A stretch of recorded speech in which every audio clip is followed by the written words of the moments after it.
नमस्ते दोस्तों। मैं काफ़ी दिनों से सोच रहा था कि क्यों ना किताबें पढ़ पढ़ के उनका विश्लेषण यूट्यूब पे डाला करूं। तो उसी कड़ी में मैंने शुरुआत करते हुए सबसे पहली किताब जिससे मैं शुभारंभ किया है वो है वाया असैसिनेटेड गांधी।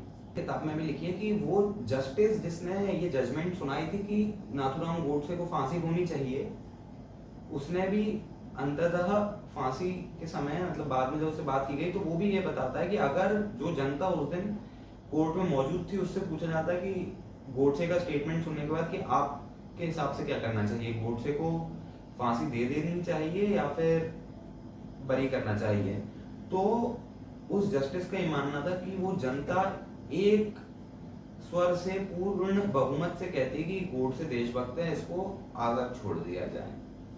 अब इसके विभिन्न विभिन्न कारण मैं इस वीडियो में आपसे शेयर करूंगा। तो चलिए शुरुआत करते हैं सबसे पहले। और हाँ, गोडसे ऐसा ही कोई इंसान नहीं था सड़क छाप। गोडसे काफी पढ़ा लिखा और एक संपादक था एक मैगजीन का, हिंदू राष्ट्र जो उस समय चलता था, उसका एक एडिटर। हम शुरुआत करते हैं।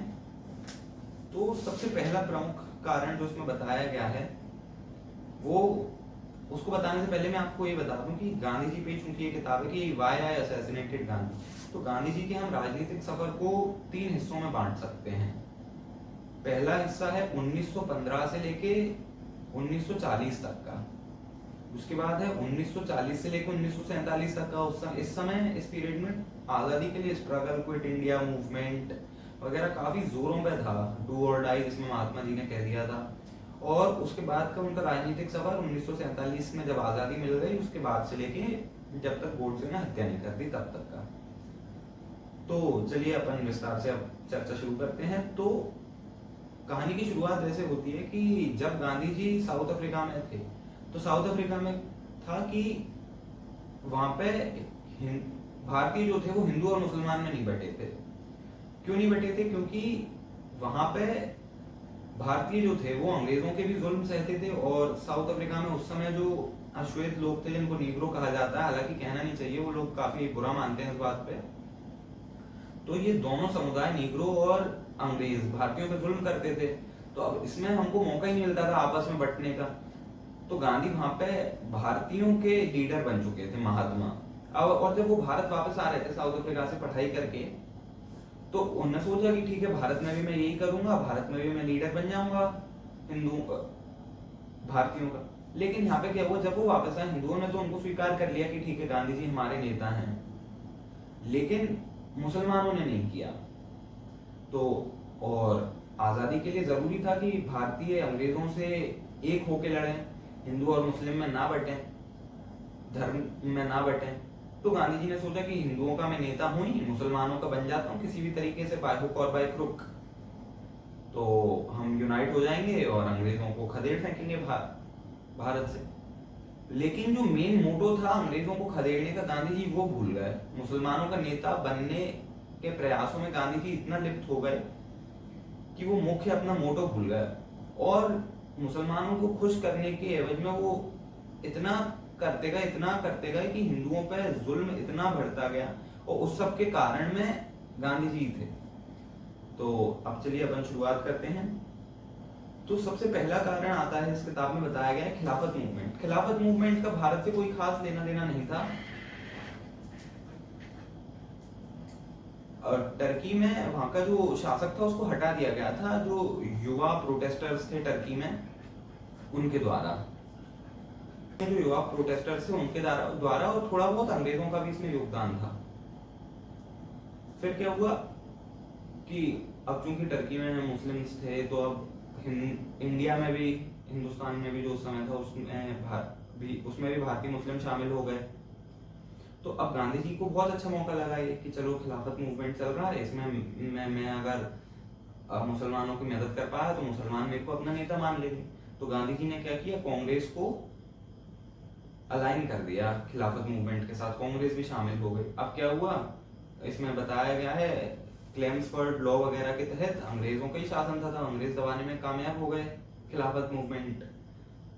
अब क्या हुआ, जब वो फेल हो गया तो अब चूंकि अंग्रेज गुस्सा हो गया, अंग्रेज नाराज हो गए, तो अंग्रेजों का गुस्सा फूटा।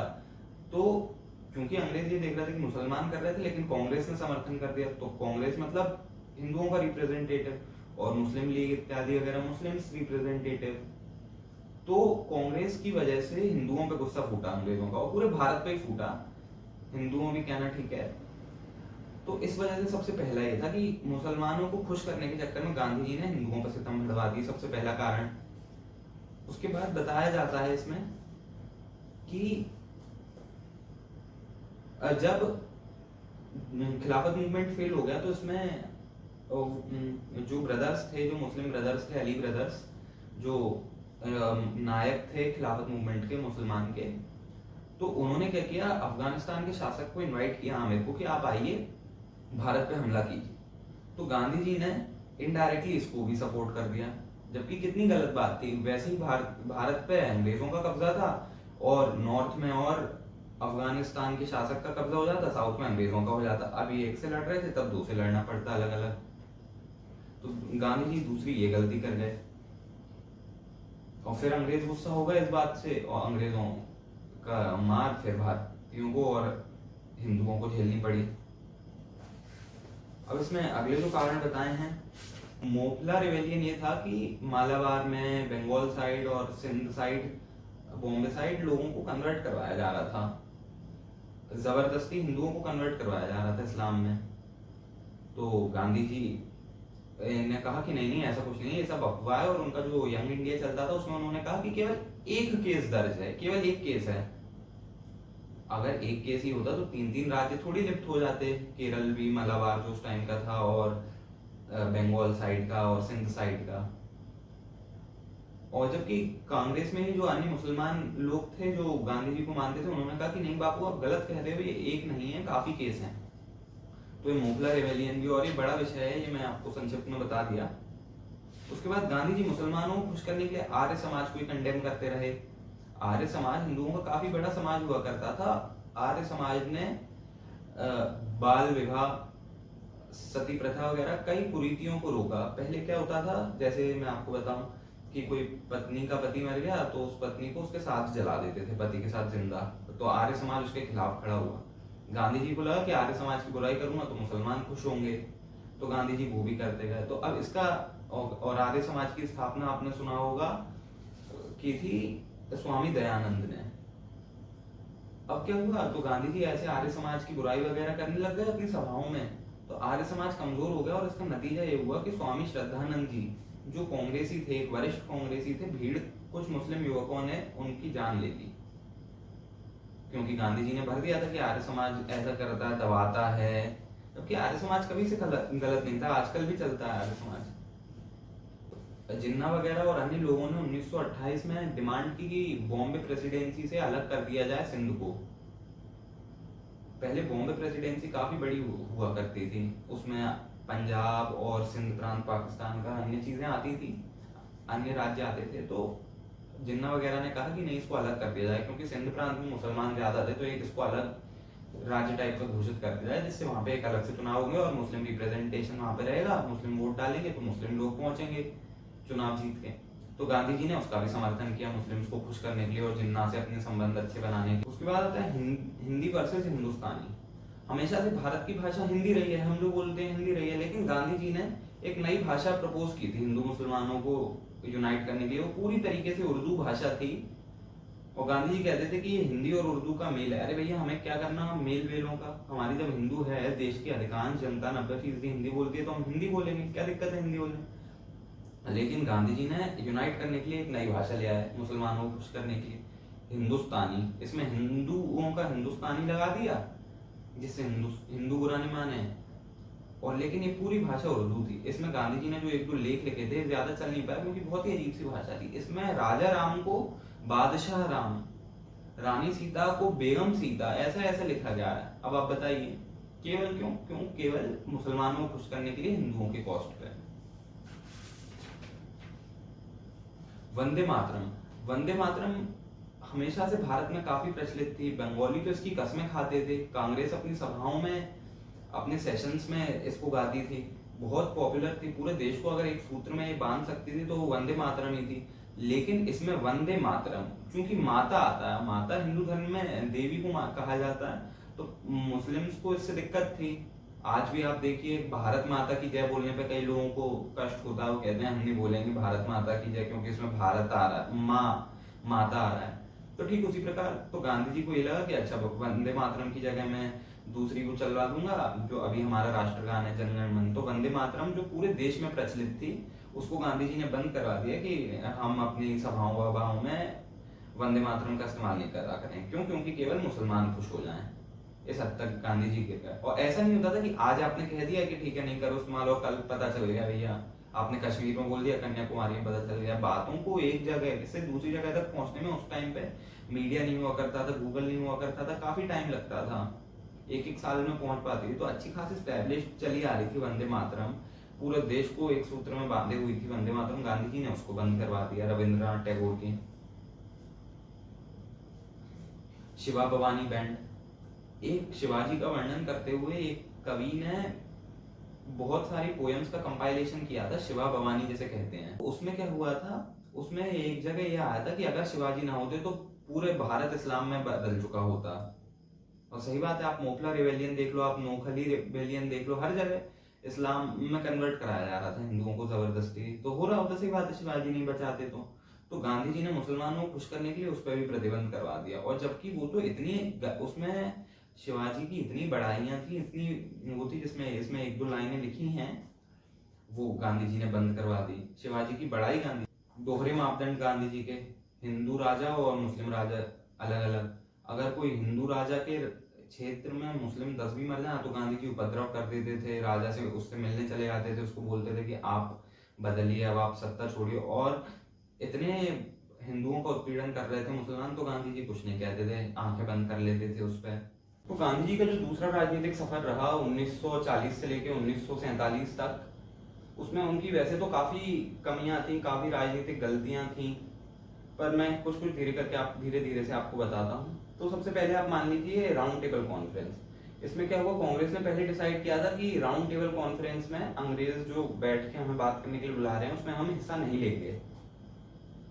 तो पहले ही वाली तो कांग्रेस ने बॉयकॉट कर दी, लेकिन फिर कांग्रेस को लगा कि नहीं यार जाना चाहिए, बात करनी चाहिए। कांग्रेस ने बॉयकॉट इसलिए की थी कि बातचीत क्या करनी है, हमारा देश है, आप भारत छोड़ो, आप जाओ वापस सब अपने इंग्लैंड, जो भी आपको करना है। तो पहले तो आपने कहा ठीक है, बात सही थी, आपने बॉयकॉट कर दी। लेकिन फिर आप दूसरी बॉयकॉट, गांधी जी ने कहा कि बातचीत से ही मसले हल होते हैं, तो सेकंड राउंड टेबल कॉन्फ्रेंस करने गए। उसमें भी मजे की बात ये रही कि केवल गांधी जी गए, और उसमें भी मजे की बात ये रही कि कोई नतीजा नहीं निकल पाया, कोई नतीजा। और काफी लोग बोलते हैं कि अगर गांधी जी चाहते तो भगत सिंह को बचा सकते थे, अगर गांधी जी चाहते तो सुखदेव को बचा सकते थे, लेकिन ऐसा नहीं हुआ, कोई भी निष्कर्ष नहीं निकला राउंड टेबल कॉन्फ्रेंस से। एक तो आपने थूक के चाट भी लिया कि आपने पहले मना किया था कि नहीं भैया हम राउंड टेबल कॉन्फ्रेंस में हिस्सा नहीं लेंगे, और फिर आप राउंड टेबल कॉन्फ्रेंस करने भी गए, और जब गांधी जी वापस आए तुमने देखा बड़े बड़े नेता जेल में हैं, धोखा हो गया। फिर गांधी जी ने क्विट इंडिया मूवमेंट चालू कर दिया, जिसमें उन्होंने कहा करो या मरो। गांधी जी मूवमेंट तो हाल चालू कर देते, और हाल जैसी 10-12 की हिंसा हो जाती थी, क्योंकि 1 लाख अगर लोग बाग कहीं भी किसी भी क्षेत्र में जुड़ेंगे, इकट्ठे होंगे किसी भी मैदान वगैरह में, तो उधर हिंसा तो होना स्वाभाविक है, 5-6 लोग तो मरेंगे, वैसे भी इतने मर रहे थे। तो गांधी जी तुरंत उस मूवमेंट को हाल ठप कर देते। तो गांधी जी ने क्विट इंडिया मूवमेंट चालू किया 1942 में। तो उन्होंने उसमें कहा था करो या मरो। अब इसकी शुरुआत हुई, 3 साल अच्छा चल रहा था, काफी बड़े बड़े कांग्रेसी नेता जेलों में थे। फिर क्या हुआ कि एक कांग्रेस का, अब चूंकि बड़े नेता उसमें थे जेलों में, तो ऐसा क्या हुआ कि एक कांग्रेस का बड़ा नेता था देसाई, उस समय मुरारजी देसाई नहीं, मुरारजी देसाई तो बाद में आए थे इंदिरा गांधी के टाइम पे। उस नेता का नाम था भूला भाई देसाई, जो उस समय के कांग्रेस के हेड थे। तो वो जाके अंग्रेजों से बात करते हैं कि भैया एक और बार बात करते हैं, ये खैर एक विभिन्न टॉपिक है, देसाई लियाकत एग्रीमेंट काफी बड़ा है, मैं आपको शॉर्ट में बताता हूँ। तो अंग्रेजों से बात करने गए, तो अंग्रेजों ने एक मीटिंग अरेंज करवा दी तो अंग्रेजों के हेड के साथ। तो जब मीटिंग हुई तो इसमें कुछ कुछ बातें डिसाइड हुई कि आपको ये माननी पड़ेगी, तब हम विचार करेंगे आपको आज स्वतंत्रता देने के लिए। इसमें कहा गया था कि सरकार जो बनेगी उसमें कोएलिशन गवर्नमेंट रहेगी, मुस्लिम लीग भी होगी और आईएनसी भी होगी, इंडियन नेशनल कांग्रेस भी होगी। जबकि होना ये चाहिए था कि चुनाव लड़ा जाएगा, जो जीते वो जीते। और क्विट इंडिया मूवमेंट को जो इतने अच्छे से चल रहा था, इतने सारे 80-80 हजार लोग जेलों में भरे गए थे, उसे तुरंत गांधी जी वापस लेंगे और सभी लोगों को छोड़ दिया जाएगा। और कि भारतीय हमें सहायता करेंगे जापान के खिलाफ युद्ध में। ये भी बड़ी बात थी, क्यों? क्योंकि हमें अगर युद्ध में सहायता दे दिए, भारतीय गए, तो भारतीयों की जान जाएगी, ये सब जान माल का नुकसान, ये सब अलग। और फिर बाद में पता चला कि वो लीडर अपने मन से नहीं आया था, उसको कहीं ना कहीं गांधी जी ने कहा था कि तो गांधी जी ने पहले करो या मरो क्विट इंडिया मूवमेंट बना दिया इतना व्यापक, और जब वो अपनी चरम पे पहुंचा, एकदम मैक्सिमम पीक पे पहुंचा, तो गांधी जी ने उसको वापस खींच लिया। और भी ऐसे कई कई बातें हैं कि फिर सबसे बड़ी तो यही है कि हम जिन्ना के आगे सरेंडर कर गए, हमने हमारा 1/3 हिस्सा छोड़ दिया। जो अखंड भारत हमको हमारे बड़े बड़े राजा दे के गए थे, जिन्होंने जनता के दिलों पर राज किया था, शिवाजी महाराज, महाराणा प्रताप, वो सब हमने दे दिया। 1/3 हमने हिस्सा बांट कर दिया, जबकि नहीं करना चाहिए था। जिन्ना के आगे हम हार गए और यही सब। तो अब हम गांधी जी की तीसरी राजनीतिक पारी का विश्लेषण करते हैं, जो कि थी आजादी के बाद की और उनके गोडसे द्वारा मारे जाने तक की।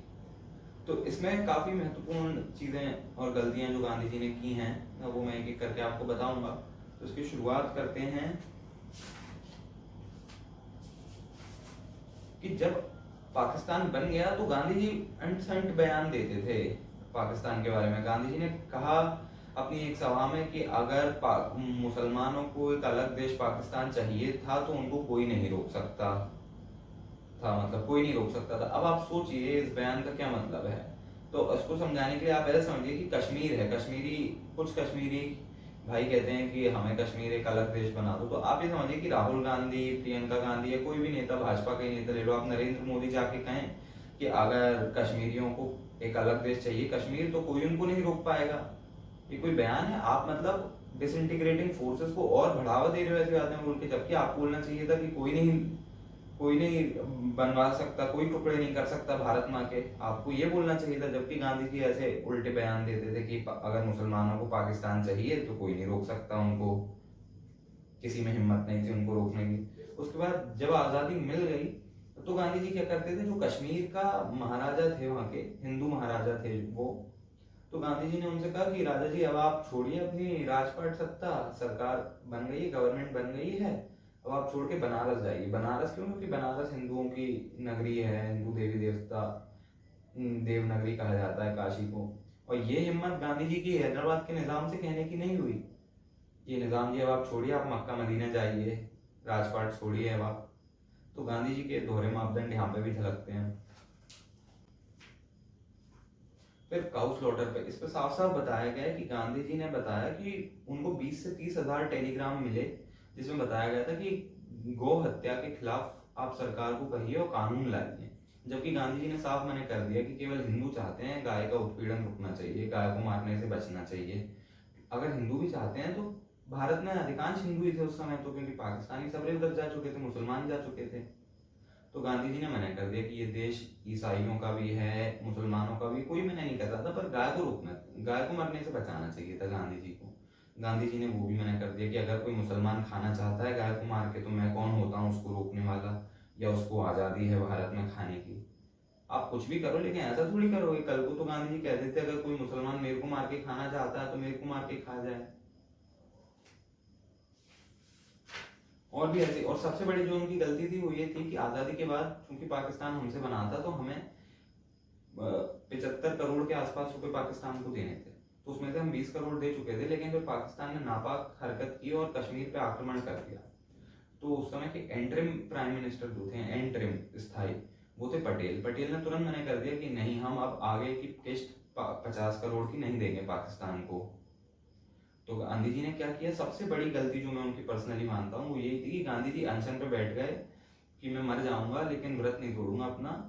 अगर पटेल अपना स्टैंड नहीं बदलते हैं, अगर भारतीय सरकार पाकिस्तान को पैसा नहीं देती है तो मैं मर जाऊंगा।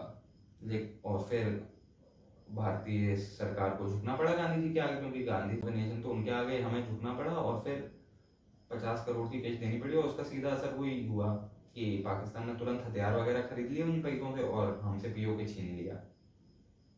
और पटेल ने साफ मना किया था कि ये पैसे पाकिस्तान की आग में घी डालने का काम करेंगे। और इस वीडियो में बताई गई कोई भी बात निजी नहीं है, जो भी है इस किताब में मिला है और गूगल पे आपको मिल जाएगा। और आपको कहीं भी कोई डाउट हो तो आप कमेंट सेक्शन में बता दीजिएगा, मैं वेब पेज का या जो भी सोर्स होगा जिससे मेरी बात प्रमाणित होगी वो मैं डाल दूंगा। वैसे जो भी है इस किताब में लिखा है, मैंने मन से तो कुछ नहीं लिखा, मैं थोड़ा बहुत समर्थक भी हूँ, थोड़ा बहुत गांधी जी को गलत भी मानता हूँ। गांधी जी का समर्थक इसलिए हूँ क्योंकि भगवान राम के सबसे करीब वो ही जा पाए। वैसे गांधी जी के जीवन को अगर देखा जाए तो कमियां थी, मतलब उनकी जो विचारधारा थी, उनके जो विचार थे वो कहने के लिए काफी अच्छे हैं, सुनने के लिए काफी अच्छे हैं, लेकिन प्रैक्टिकल नहीं थे। गांधी जी कहते थे कि कोई एक गाल पे मारे चांटा, आप दूसरा गाल आगे कर दो। ये तो ठीक उसी प्रकार हो गया कि कोई आपकी माँ को छेड़े, आप बहन को भी आगे कर दो। आपको उस केस में तो हिंसा का इस्तेमाल करना पड़ेगा ना। अब भगवान राम अगर रावण के आगे कहते रहते कि सीता जी को वापस करो, सीता जी को वापस करो, तो रावण करता कभी सीता जी को वापस नहीं करता। और कौन सा गांधी जी ने आजादी दिला दी अहिंसा से? आजादी हमें मिली, इतने लोगों ने खून पसीना खून गवाया, इतने लोगों ने जिसकी कोई संख्या नहीं है। करीब 10-11 लाख के आसपास लोग मरे, कई महिलाओं का बलात्कार हुआ उस समय। और गांधी जी के वैसे भी विचार अहिंसा वाले काफी गलत थे। जैसे 1920 के समय जब अंग्रेजों ने कहा था कि भारतीयों को हम ट्रेन करेंगे युद्ध के लिए, उनको जापान के खिलाफ जरूरत पड़ रही थी, तो गांधी जी ने कहा था कि नहीं भैया, हमारे लोगों को ट्रेन मत करो युद्ध के लिए, मैं अहिंसा सिखा रहा हूँ, आप हिंसा सिखा रहे हो। जबकि उस समय के जो हिंदूवादी नेता थे, चाहे वो लाला लाजपत राय हो गए हों या तिलक बाल गंगाधर तिलक हो गए हों या श्यामा प्रसाद मुखर्जी हो गए हों, उन सब ने कहा था कि नहीं भैया, आप ट्रेन करो, हमारे लोगों को आप लो एयरफोर्स में, हमारे लोगों को आप लो आर्मी में, आप हमारे लोगों को लो नेवी में। क्यों? क्योंकि क्या होगा, जब हमारा आजाद भारत बनेगा, हमारा आजाद भारत बनेगा, तब हमें जरूरत पड़ेगी इन लोगों की। ये लोग हमें, हमारी सेना होगी एक, हमें तब नहीं गठन करना पड़ेगा अगर अभी से लोग सशक्त होंगे। और इसका इस्तेमाल बाद में कांग्रेस को काफी हुआ। हैदराबाद को का भारत में विलय इसी तरीके से हुआ, निजाम नहीं मान रहा था, निजाम के खिलाफ हमें हमारी सेना का इस्तेमाल करना पड़ा, आर्मी का। तो धन्यवाद।